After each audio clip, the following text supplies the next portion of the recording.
தாய் தமிழ் உறவுகளுக்கு வணக்கம். ஒரு புதிய சர்ச்சை, அதுவும் புதிய அரசியல் சர்ச்சை. ராகவா லாரன்ஸ் நான் அரசியலுக்கு வரணுமா வேணாமா யார்கிட்ட கேட்குறாரு? மக்கள்கிட்டே கேட்குறாரு. இப்படி ஒரு வித்தியாசமான அணுகுமுறையை நம்ம இதுவரைக்கும் பார்த்ததில்லை. எம்ஜிஆர் வந்தார், கருணாநிதி வந்தார், ஜெயலலிதா வந்தாங்க, இப்படியே வரிசையாக எத்தனையோ பேர் வந்தாங்க. வர்றவங்களாம் நான் வரவா, நீங்கள் சொன்னால் நான் வர்றேன் அப்படின்னு யாருமே சொல்லலை. அவரே தான் சொல்கிறாரு, நான் தமிழ் படங்களுக்கு நிறையா பண்ணுறதில்ல.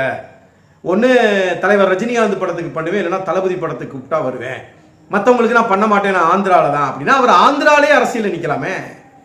ஏன்னா கூமுட்டை குதிரையெல்லாம் இங்கே தான் இருக்குதுன்னு அவருக்கு தெரியுது. அது திடீர்னு பார்த்தா அம்மா பாசம். அம்மா முதல்ல சொன்னாங்களாம் வேணான்னு சொன்னாங்களாம். இப்போ அவங்க அம்மா சரிப்பா நீ போகலான்னு சொல்லிட்டாங்களாம். அம்மா போய் போகலான்னு சொல்லிட்டதுக்கப்புறம் அப்புறம் என்ன மக்கள்கிட்ட கருத்து? அரசியலுக்கு வரலாமா வேணாமா, அப்படியே வந்தா நான் யார் கூட சேரலாம்? இது ஒரு எவ்வளவு பெரிய முழு பைத்தியக்காரத்தனம் பாருங்க. இது நாள் வரைக்கும் உங்களுடைய வாழ்க்கையில எதை முன்னிறுத்திருக்கீங்க? அரசியலா எந்த மக்கள் போராட்டத்தில் இருந்திருக்கீங்க? எதற்காக போராடி இருக்கீங்க? எதற்காக குரல் கொடுத்திருக்கீங்க? யாரை எதிர்த்து பேசியிருக்கீங்க? மக்களுக்காக சேவை செய்யறது லயன்ஸ் கிளப், ரோட்டரி கிளப் தான் செய்யுது. அது போக எத்தனையோ பேர் உங்களை மாதிரி சொல்லிக்காம எவ்வளவோ பேர் எத்தனையோ நன்மைகளை முடியாதவங்களுக்கு, மாற்றுத்திறனாளிகளுக்கு, பிள்ளைங்க படிக்கிறதுக்கு நிறைய செஞ்சுக்கிட்டு தான் இருக்கிறாங்க. இன்னும் குறிப்பாக சொல்லணும்னா சூர்யா மாதிரி நடிகர்லாம் பண்ணிட்டு தான் இருக்கிறாங்க. அவங்களாம் அவங்கள மாதிரி ரொம்பவும் அப்படியே அலங்காரமாக பேசிக்கிட்டே இருக்கிறதெல்லாம் கிடையாது, சொல்லிக்கிட்டே இருக்கிறதெல்லாம் கிடையாது. நீங்கள் ரஜினிகாந்த் வரும்போது நான் அரசியலுக்கு வருவேன்னு வந்தீங்க, அப்புறம் அவர் போனதுக்கப்புறம் அப்புறம் வரல, இப்போ விஜய் வந்ததுக்கப்புறம் வருவேன் அப்படின்னு வர்றீங்க. வர்றதுன்னா நேராக வர வேண்டியதானே?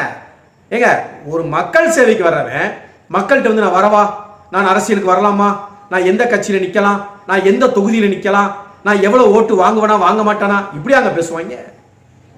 அப்போ தமிழ்நாட்டு மக்களை எவ்வளவு கூமுட்டையாக வச்சிருக்காங்கன்னு பாருங்க.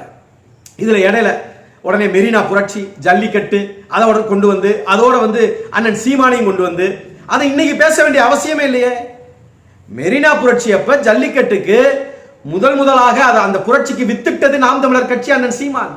A1 பால்னா என்ன, A2 பால்னா என்ன, எதற்காக ஜல்லிக்கட்டுக்கு தடை வருது, அதனுடைய உள்கரு என்ன, எல்லாத்தையும் போட்டு உடைச்சு அன்னைக்கு மாணவர்கள் மத்தியில மிகப்பெரிய ஒரு புரட்சியை உண்டு பண்ணது அண்ணன் சீமான். ஆனா அந்த இடத்துல சாப்பாடு போட வந்தேன், சோறு கொடுக்க வந்தேன், அதுல எனக்கு இத்தனை கோடி ரூபாய் செலவாச்சு அப்படின்னு சொன்னது யாரு?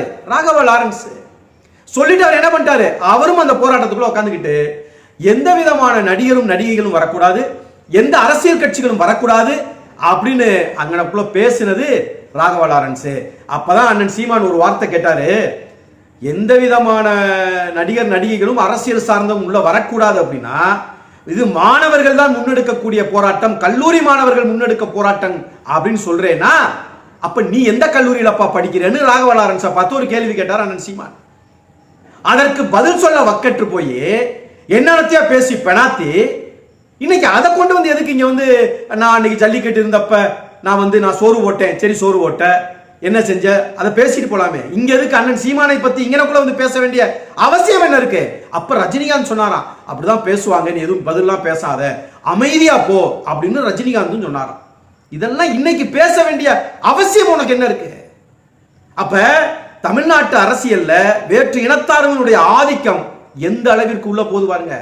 ஆந்திரால படம் எடுத்து ஆந்திரால நடன இயக்குனராக இருந்து கொண்டு அங்க படங்களை தயாரித்துக் கொண்டு இவ்வளவு செய்யக்கூடிய நீங்கள் ஏன் ஆந்திர அரசியல் நிக்கல? ஏன் அங்க போய் நிக்க வேண்டியதானே? அங்க உங்க அம்மா அருள் தரலையா?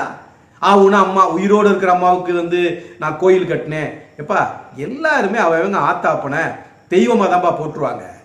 எல்லாரும் அவையே மனசுக்குள்ளதான் வச்சிருப்பாங்க. நீ எந்த நேரமும் படம் போட்டே தானே காமிக்கிறதானே உன் வேலை. படம் போட்டு காக்கணும். ஏதோ அம்மா மேல பாசமானா உடனே பெண்கள்லாம் ஒரு மேல கருணையா இருந்துருவாங்க.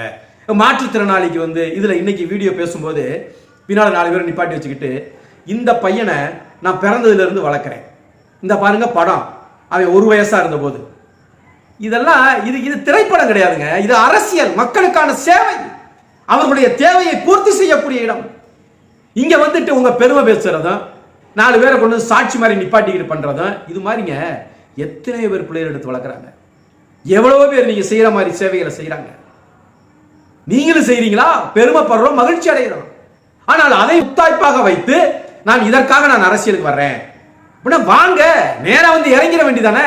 எனக்கு இந்த அரசியல் பிடிச்சிருக்கு, இந்நாட்டில் இருந்து அரசியல் செய்ய பிடிச்சிருக்கு, போங்க. ஏன் உங்க தலைவர் நீங்க ரஜினிகாந்த், இந்த அவங்க மனைவி தான் மக்கள் மேடைன்னு ஒன்று ஆரம்பிச்சிருக்காங்களே, போய் இணைஞ்சிக்க வேண்டியதானே, போய் சேர்ந்துக்க வேண்டியதானே. ஆனா இப்ப என்ன, ஆட்சி அதிகாரம் எங்கிட்டு இருக்கோ அந்த பக்கம் உங்க திசை திரும்புது.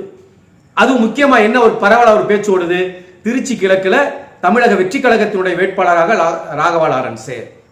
அப்ப நான் அங்க நிக்கவா? இந்த கேள்வியே முதல்ல தவறானதுங்க. நீங்க எங்ககிட்ட கேட்கறதே முதல்ல தவறானது. இப்படி எல்லா கட்சிகளும் இப்படிதான் கேட்கறாங்களா? நான் வரலாமா, நான் இங்க நிக்கலாமா, அங்க நிக்கலாமா? இப்படியா பேச்சு? இப்படி இது அரசியல் உள்ளார்ந்து வரணும், இதயத்துக்குள்ள இருந்து வரணும், மனசு வலிக்கணும். மக்களுக்கான சேவைக்கு மக்களுக்கு என்ன தேவையோ அது நடக்காம இருக்குதுன்னு உள்ளார்ந்து உந்துதலோட அரசியலுக்கு வந்து களத்துல நிக்கணுங்க. நீங்க சோறு போட்டீங்க, நீங்க படிக்க காசு கொடுத்தீங்க, மாற்றுத்திறனாளிக்கு வாழ்வு கொடுக்குறீங்க, சரி. நீங்கள் அரசியலாக ஒட்டுமொத்த மக்களினுடைய போராட்டங்களுக்காக நீங்க என்ன பண்ணிருக்கீங்க? எத்தனை போராட்டங்களுக்கு குரல் கொடுத்திருக்கீங்க? எத்தனை முதலமைச்சர்களை நீங்கள் எதிர்வாதம் செஞ்சிருக்கீங்க? உங்களுடைய விமர்சனங்களை வச்சிருக்கீங்க. இவ்வளவு பேசுறீங்கல்ல, சென்ற திமுக ஆட்சியுடைய விமர்சனத்தை வைங்க பார்ப்போம். 5 ஆண்டு கால விமர்சனம் திமுக ஆட்சி வைங்க. இல்ல இவ்வளவு ஆண்டு காலமாக, அரை நூற்றாண்டு காலமாக இந்த அரசியல் என்ன நடந்திருக்கீங்க பேசுங்க, பேசுங்க. அதுக்கப்புறம் நாங்க சொல்றோம்.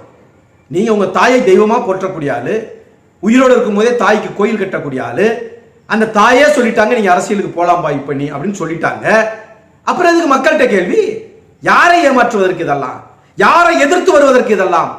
எந்த உள்நோக்கத்தோடு நீங்க அரசியலுக்கு வர்றீங்கிறதெல்லாம் இன்னைக்கு உங்களுடைய வீடியோல நீங்க பேசின பேச்சு, பழைய விஷயங்களை கொண்டு வந்து இதுக்குள்ள கொண்டு வந்து திணிச்ச விதம், இது எல்லாமே உங்களை காட்டுது. நான் பார்த்தேன், அந்த கருத்து பெட்டியில பார்த்தேன். எத்தனையோ பேர் வந்து என்ன பண்ணியிருக்காங்கன்னா, நீங்க வர வேண்டாம்னு தான் போட்டிருக்காங்க. வராம இருந்துருவீங்களா? மக்கள் கருத்து, நான் வர வேணாம் போயிருவீங்களா? போய் வேலையை பார்ப்பான்னு போட்டிருக்கான். நீ ஒரு மாதிரி சமூக சேவை செய்யற, அதுவே போதுமானதுதான், இங்க வந்து உழப்ப வேண்டாம்னு பல பேர் போட்டிருக்கான்.